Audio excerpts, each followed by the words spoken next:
बोलो श्री सत्य सनातन धर्म की जय। भगवान श्री हरि परशुराम की जय। जय जय श्री राधे। सत्संग के प्रभाव से 5 प्रेतों का उद्धार और पुष्कर तथा प्राची सरस्वती का महात्म्य। भीष्म ने पूछा, ब्राह्मण किस कर्म के प्रभाव से मनुष्य प्रेत योनि में जाता है तथा किस कर्म के द्वारा बहुत से छुटकारा पाता है, यह मुझे बताने की कृपा कीजिए। तो पुलस्त जी ने कहा, राजन मैं तुम्हें ये सब बातें विस्तार से बतलाता हूँ। सुनो, जिस कर्म से जीव प्रेत होता है तथा जिस कर्म के द्वारा देवताओं के लिए भी दुस्तर घोर नरक में पड़ा हुआ प्राणी भी उससे मुक्त हो जाता है, उसका वर्णन करता हूँ। प्रेत योनि में पड़े हुए मनुष्य सत्पुरुषों के साथ वार्तालाप तथा पुण्य तीर्थों का बारंबार कीर्तन करने से उससे छुटकारा पा जाते हैं। सुना जाता है, प्राचीन काल में कठिन नियमों का पालन करने वाले एक ब्राह्मण थे जो प्रतु नाम से सर्वत्र विख्यात थे। वे सदा संतुष्ट रहते थे, उन्हें योग का ज्ञान था। वे प्रतिदिन स्वाध्याय किया करते थे, सभी के साथ न्याय करते थे, सभी के दुख दर्द का ध्यान रखते थे। तो उनकी प्रवृत्ति थी श्राद्ध तर्पण इत्यादि करना और पुष्कर में रह कर के हमेशा दान दक्षिणा और अतिथियों का सत्कार करना उनका नियम था। सुख दुख आदि संपूर्ण द्वंद्वों का परित्याग करने के लिए सदा योगाभ्यास में तत्पर रहते थे। अपने कर्तव्य के पालन और स्वाध्याय में लगे रहना उनका नित्य का नियम था। इस प्रकार संसार को जीतने की इच्छा से सदा शुभ कर्म का अनुष्ठान किया करते थे। ब्राह्मण देवताओं को वन में निवास करते अनेकों वर्ष व्यतीत हो गए। एक बार उनका ऐसा विचार हुआ कि मैं तीर्थ यात्रा करूं, तीर्थों के पावन जल से अपने शरीर को पवित्र बनाऊं। ऐसा सोचकर उन्होंने सूर्योदय के समय शुद्ध चित्त से पुष्कर तीर्थ में स्नान किया और गायत्री का जप तथा नमस्कार करके यात्रा के लिए चल पड़े। जाते जाते एक जंगल के बीच कटकीर्ण भूमि में जहाँ न पानी था न वृक्ष, उन्होंने अपने सामने 5 पुरुषों को खड़े देखा जो बड़े ही भयंकर थे। उन विकट आकार तथा पापपूर्ण दृष्टि वाले अत्यंत घोर प्रेतों को देखकर उनके हृदय में कुछ भय का संचार हो आया। फिर भी वे निश्चल भाव से खड़े रहे। यद्यपि उनका चित्त भय से उद्विग्न हो रहा था, तथापि उन्होंने धैर्य धारण करके मधुर शब्द में पूछा, विकराल मुख वाले प्राणियों, तुम लोग कौन हो? किसके द्वारा कौन सा ऐसा कर्म बन गया है जिससे तुम्हें इस विकृत रूप की प्राप्ति हुई है? तो प्रेतों ने कहा, हम भूख और प्यास से पीड़ित हो सर्वदा महान दुख से घिरे रहते हैं। हमारा ज्ञान और विवेक नष्ट हो गया है। हम सभी अचेत हो रहे हैं। हमें इतना भी ज्ञान नहीं कि कौन दिशा किस ओर है। दिशाओं के बीच का अवतार अवान्तर दिशाओं को भी नहीं पहचानते। आकाश पृथ्वी तथा स्वर्ग का भी हमें ज्ञान नहीं है। यह तो दुख की बात हुई। सुख इतना ही है कि सूर्योदय देखकर हमें प्रभात प्रतीत हो रहा है। हम में से एक का नाम परिस्थिति है, दूसरे का नाम सूचिमुख है, तीसरे का नाम शीघ्र, चौथे का रोधक और 5वें का लेखक है। तो ब्राह्मण पृथु ने पूछा, तुम्हारे नाम कैसे पड़ गए? क्या कारण है जिससे तुम लोगों ने ये नाम प्राप्त हुए? तो प्रेतों में से एक ने कहा, मैं सदा स्वादिष्ट भोजन किया करता था और ब्राह्मणों को परिचित वासी अन्न देता था। इसी हेतु को लेकर मेरा नाम परिचित पड़ा है। मेरे साथी ने अन्न आदि के अभिलाषी बहुत से ब्राह्मणों की हिंसा की है, इसलिए इसका नाम सूचीमुख पड़ा है। यह तीसरा प्रेत भूखे ब्राह्मण के याचना करने पर भी उसे कुछ देने के भय से शीघ्रतापूर्वक वहाँ से चला गया था, इसलिए इसका नाम शीघ्र हो गया है। यह चौथा प्रेत ब्राह्मणों को देने के भय से उद्विग्न होकर सदा अपने घर पर ही स्वादिष्ट भोजन किया करता था, इसलिए यह रोचक कहलाता है। तथा हम लोगों में सबसे बड़ा पापी जो यह 5वां प्रेत है, यह यात्रा करने पर चुपचाप खड़ा रहता था। यह धरती कुरेदने लगता था, इसलिए इसका नाम लेखक पड़ गया। लेखक बड़ी कठिनाई से चलता है। रोधक को सिर नीचा करके चलना पड़ता है। शीघ्र पंगु हो गया है। सूची हिंसा करने वाले का सुई के समान मोह हो गया है। तथा मुख परिचित की गर्दन लंबी और पेट बड़ा हो गया है। अपने पाप के प्रभाव से मेरा अंडकोश भी बढ़ गया है तथा दोनों होठ भी लंबे होने के कारण लटक गए हैं। यही हमारे प्रेत योनि में आने का वृत्तांत है। जो सब मैंने तुम्हें बता दिया। यदि तुम्हारी इच्छा हो तो कुछ और भी पूछो, पूछने पर उस बात को भी बताएंगे। तो ब्राह्मण बोले, इस पृथ्वी पर जितने भी जीव रहते हैं उन सब की स्थिति आहार पर ही निर्भर है, अतः मैं तुम लोगों का भी आहार जानना चाहता हूँ। तो प्रेत बोले, विप्रवर हमारे आहार की बात सुनिए। हम लोगों का आहार सभी प्राणियों के लिए निंदित है, उसे सुनकर आप भी बारंबार निंदा करेंगे। बलगम, पेशाब, पाखाना और स्त्री के शरीर का मैल, इन्हीं से हमारा भोजन चलता है। जिन घरों में पवित्रता नहीं है वही प्रेत भोजन करते हैं। जो घर के स्त्रियों के द्वारा दग्ध और छिन्न भिन्न है, जिनके सामान इधर उधर बिखरे पड़े रहते हैं, तथा मलमूत्र के द्वारा जो घृणित अवस्था को पहुंच चुके हैं, उन्हीं घरों में प्रेत भोजन करते हैं। जिन घरों में मानसिक लज्जा का अभाव है, पतितों का निवास है, तथा जहाँ के निवासी लूटपाट का काम करते हैं, वही प्रेत भोजन है। जहाँ गुरुजनों का आदर नहीं होता, जिन घरों में स्त्रियों का प्रभुत्व है, जहाँ क्रोध और लोभ ने अधिकार जमा लिया है, वही प्रेत भोजन करते हैं। तात मुझे अपने भोजन का परिचय देते लज्जा हो रही है, अतः इससे अधिक मैं कुछ नहीं कह सकता। तपोधन, तुम नियमों का दृढ़तापूर्वक पालन करने वाले हो, इसलिए प्रेत योनि से दुखी होकर हम तुमसे कुछ पूछ रहे हैं। बताओ कौन सा कर्म करने से जीव प्रेत योनि में नहीं पड़ता। तो ब्राह्मण ने कहा, जो मनुष्य एक रात्रि का, 3 रात्रियों का तथा कुछ कृच्छ, चांद्रायण आदि अन्य व्रतों का अनुष्ठान करता है, वह कभी प्रेत योनि में नहीं पड़ता। जो प्रतिदिन 3, 5 या 1 अग्नि का सेवन करता है तथा जिसके हृदय में संपूर्ण प्राणियों के प्रति दया भरी हुई है, वह मनुष्य प्रेत नहीं होता। जो मान और अपमान में, सुवर्ण और मिट्टी के ढेले में तथा शत्रु और मित्र में समान भाव रखता है, वह प्रेत नहीं होता। देवता, अतिथि, गुरु तथा पितरों की पूजा में सदा प्रवृत्त रहने वाला मनुष्य भी प्रेत योनि में नहीं पड़ता। शुक्ल पक्ष में मंगलवार के दिन चतुर्थी तिथि आने पर उसमें जो श्रद्धापूर्वक श्राद्ध करता है, वह मनुष्य प्रेत नहीं होता। जिसने क्रोध को जीत लिया है, जिसने डाह का सर्वथा अभाव है, जो तृष्णा और आसक्ति से रहित, क्षमावान और दानशील है, वह प्रेत योनि में नहीं जाता। जो गौ, ब्राह्मण, तीर्थ, पर्वत, नदी और देवताओं को प्रणाम करता है, वह मनुष्य प्रेत नहीं होता। तो प्रेत बोले, महामुने, आपके मुख से नाना प्रकार के धर्म सुनने को मिले। हम दुखी जीव हैं, इसलिए उन्हें पूछते हैं, जिस कर्म से प्रेत योनि में जाना पड़ता है वह हमें बताइए। तो ब्राह्मण ने कहा, यदि कोई द्विज और विशेषतः ब्राह्मण शूद्र का अन्न खाकर उसे पेट में लिए ही मर जाए तो वह प्रेत होता है।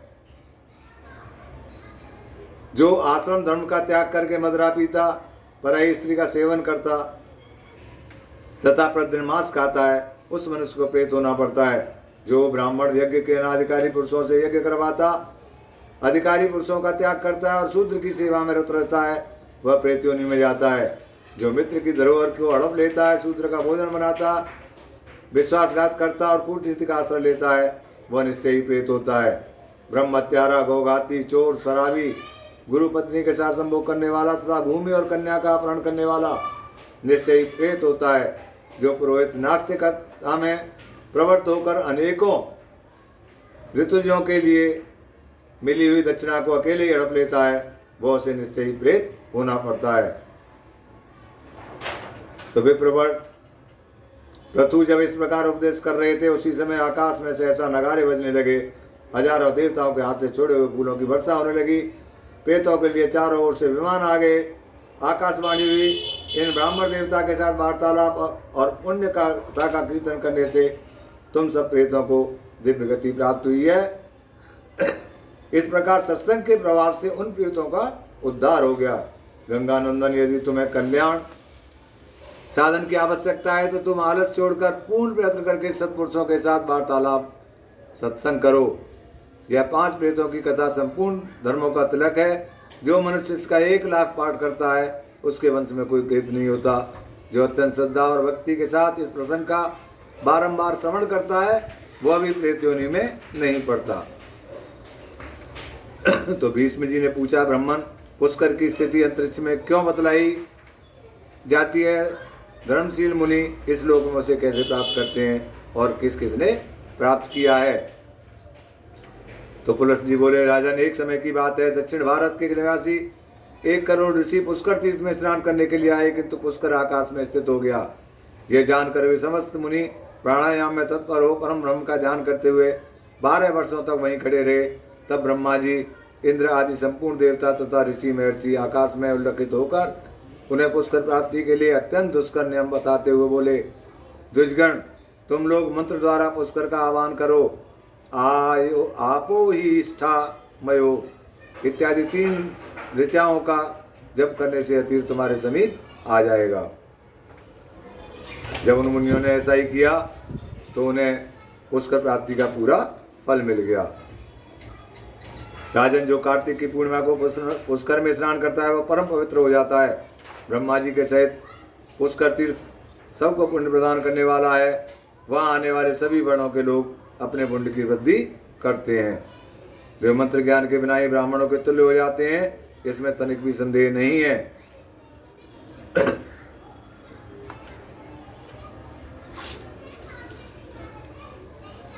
यदि शनिवार, रविवार तथा बृहस्पतिवार इन तीनों दिनों में से किसी दिन उपयुक्त 3 नक्षत्रों से कोई नक्षत्र हो तो उस दिन पुष्कर में स्नान करने वाले को निश्चय ही अश्वमेध यज्ञ का पुण्य होता है।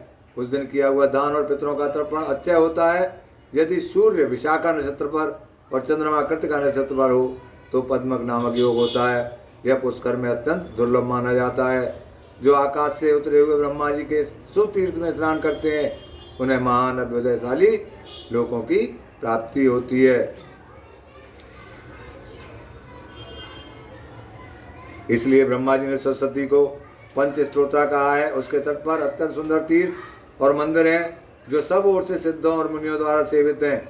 उन सब तीर्थों में सरस्वती धर्म की हेतु है। वहाँ स्नान करने, जल पीने तथा सुवर्ण आदि दान करने से महानदी सरस्वती अच्छे फल प्रदान करती है। मुनीश्वरगण अन्न और वस्त्र का दान श्रेष्ठ बतलाते हैं। जो मनुष्य सरस्वती तटवर्ती तीर्थों में उक्त वस्तुओं का दान करते हैं उनका दान धर्म का साधक और अत्यंत उत्तम माना जाता है। जिनका चित्त जन्म और मृत्यु आदि के दुख से पीड़ित है उन मनुष्यों के लिए सरस्वती नदी धर्म को उत्पन्न करने वाली अणि के समान है। अतः मनुष्यों को प्रयत्न पूर्वक उत्तम फल प्रदान करने वाली महानदी सरस्वती सब प्रकार से सेवन करना चाहिए। जो सरस्वती के पवित्र जल का नित्य पान करते हैं वे मनुष्य नहीं, इस पृथ्वी पर रहने वाले देवता हैं। वे लोग यज्ञ, दान एवं तपस्या से जिस फल को प्राप्त करते हैं वह यहाँ स्नान करने मात्र से शूद्रों को भी सुलभ हो जाता है। महापात के मनुष्य भी पुष्कर तीर्थ के दर्शन मात्र से पाप रहित हो जाते हैं और शरीर छूटने पर स्वर्ग को प्राप्त होते हैं। पुष्कर में उपवास करने से पौंडरीक यज्ञ का फल मिलता है। जो वहाँ अपनी शक्ति के अनुसार प्रतिमास भक्तिपूर्वक ब्राह्मण को तिलक दान करता है वह वैकुंठ धाम को प्राप्त होता है। जो मनुष्य वहाँ शुद्ध वृत्ति से रहकर 3 रात तक उपवास करते हैं और ब्राह्मणों को धन देते हैं वे मरने के पश्चात ब्रह्मा का रूप धारण कर विमान पर आरूढ़ हो ब्रह्मा जी के साथ सायुज्य मोक्ष को प्राप्त होते हैं। तो पुष्कर में गंगोद्वेद तीर्थ हैं जहाँ नदियों में श्रेष्ठ गंगा जी सरस्वती को देखने के लिए आई थी। उस समय वहाँ आकर गंगा जी ने कहा, सखी तुम बड़ी सौभाग्यशाली हो, तुमने देवताओं का वह दुष्कर कार्य किया है जिसे दूसरा कोई कभी नहीं कर सकता। तथा महाभागे इसलिए देवता भी तुम्हारा दर्शन करने आए हैं। तुम मन, वाणी, शरीर और क्रिया द्वारा इनका सत्कार करो। तो पुलस्त जी कहते हैं, गंगा जी के ऐसा कहने पर ब्रह्म कुमारी सरस्वती उन सुरेश्वरों की पूजा करके फिर अपनी सखियों से मिली। ज्येष्ठ और मध्यम पुष्कर के बीच उनका विश्वविख्यात समागम हुआ। वहाँ सरस्वती का मुख पश्चिम दिशा की और गंगा का उत्तर की ओर है। तदनंतर पुष्कर में आए हुए समस्त देवता सरस्वती के दुष्कर कर्म का महत्व समझकर उसकी स्तुति करते हैं। तो देवी तुम्ही धृति, तुम्ही मति, तुम्ही लक्ष्मी, तुम्ही विद्या और तुम्ही प्रगति हो। श्रद्धा, परानिष्ठा, वृद्धि, मेधा, धृति और क्षमा भी तुम्ही हो। तुम्ही सिद्धि हो, तुम्ही स्वा और स्वधा हो तथा तुम्ही परम पवित्र सिद्धांत हो। संध्या, रात्रि, प्रभा, भूति, मेधा, श्रद्धा, सरस्वती, यज्ञ विद्या, महाविद्या, गुह विद्या, सुंदर, आन्वीसिकी, तर्क विद्या, त्रयो विद्या, वेद त्रयी और दंड नीति, ये सब तुम्हारे ही नाम है। समुद्र को जानने वाली शेष नदी तुम्हें नमस्कार है। पुंड सलिला सरस्वती तुम्हें नमस्कार है। पापों से छुटकारा देने वाली देवी तुम्हें नमस्कार है। वरांगने तुम्हें नमस्कार है। इस प्रकार देवताओं ने देवी सरस्वती का स्तवन किया। तो भगवान श्री रामचंद्र जी ने भी उस तीर्थ में आकर मार्कंडेय जी के कथनानुसार अपने पिता दशरथ जी के लिए पिंडदान और श्राद्ध किया था।